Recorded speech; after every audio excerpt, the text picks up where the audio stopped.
Question में बोला है कि एक पार्टिकल है, उसका एक्सेलरेशन कांस्टेंट है 20 सेकंड तक आप इस एक्सेलरेशन को इफेक्टिव मानिए। शुरुआत में रुका हुआ है, ये जो 20 सेकंड है 10-10 सेकंड के दो पार्ट किए गए हैं। पहले वाले में S1 कवर हुआ है और दूसरे वाले में S2। यही S1 S2 के बीच में रिलेशन डेवलप करना है। ठीक है, ये मैंने एक एक्सिस बना ली।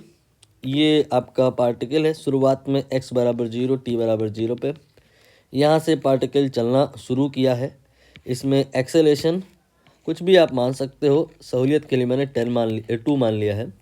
बिगिनिंग में वेलोसिटी 0 है, ऐसा क्वेश्चन में ही दिया है तो मैंने मान लिया। जो क्वेश्चन में चीज़ें नहीं दी हैं वो अगर आप जो मैं माना हूँ कि बजाय कुछ और मानोगे तो भी अंतर नहीं पड़ेगा। ठीक, अब यहाँ पर हम पार्टिकल को 10 सेकंड के लिए चलवाएंगे।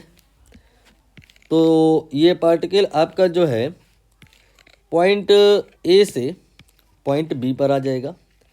फिर 10 सेकंड और चलवाएंगे तो आपका पार्टिकल जो है बी से सी पर आ जाएगा।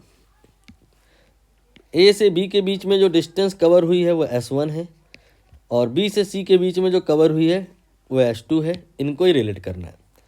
तो हम यहाँ अभी बात करने जा रहे हैं motion from A to B. A to B के लिए u0 है, a2 है, t10 है और हमें s की बात करनी है। ये 4 लोग हैं, s, u, a और t।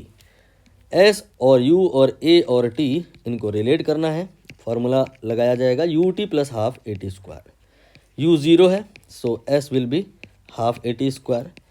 नाउ वैल्यूज़ रखिए, एक्सेलेरेशन की वैल्यू 2 है, t की वैल्यू 10 है, स्क्वायर ऑफ दैट ये आपका 100 आएगा। चेक कर लो आप। अब हम S2 निकालना चाहते हैं। S2 निकालने के लिए as obvious we will consider the motion from B to C, but if we consider from B to C velocity at point B is not known for us. So what we can do, we can reconsider this motion and calculate velocity at this point. Otherwise we have one more option, we can consider the whole motion from A to C. Advantage of this strategy is what कि यहाँ हमें पहले से ही velocity पता है and disadvantage कि हमें इस बार जो निकल करके मिलेगा वो S1 नहीं मिलेगा, S2 नहीं मिलेगा, S1 प्लस S2 मिलेगा। कोई बात नहीं, S1 तो पता है ना, माइनस कर देंगे। मतलब हम B to C motion consider नहीं करने जा रहे हैं, A to C ही करेंगे। तो एडवांटेज ये मिलेगा कि u0 ले लिया जाएगा अगेन, A2 और t ध्यान दो, t आपने पूरा लेना है 20 है ना। और फिर यही सेम कहानी आपने अप्लाई करनी है, s equal to half at square. तो 1/2 इंटू 2 इंटू 20 का स्क्वायर, ये आपका 400 मीटर आएगा। ये जो आपने दूरी निकाली है, ये जो डिस्टेंस निकाली है, ये यहाँ से यहाँ तक की है, पूरी है।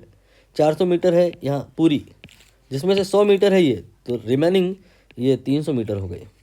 अब आप देख लो S1 S2 के बीच में क्या रिलेशन है। दोनों बराबर तो नहीं है ना, होने भी नहीं चाहिए, क्योंकि बराबर तो तब होता है ना जब मोशन यूनिफॉर्म होता है। यूनिफॉर्म मोशन में होता है इक्वल डिस्टेंस इक्वल टाइम में, बट इधर यूनिफॉर्म मोशन नहीं है, एक्सेलरेशन है।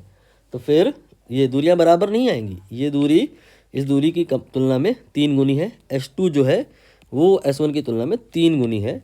दरअसल हो सके तो याद कर लेना, ये अगर 1 होगा तो ये 3 होगा, ये 5 होगा, ये 7। ये रेशियो मेंटेन रहता है इस प्रकार की कहानी में। मतलब पहले अगर 100 मीटर तो फिर 300, फिर 500, फिर 700। 10-10 सेकंड में जो डिस्टेंसेस होती हैं वो बढ़ती जाती हैं। रेशियो 1:3:5 का मेंटेन होता है। इसे गैलीलियो रेशियो भी कहते हैं। आंसर देख लो एक बार, आंसर ए।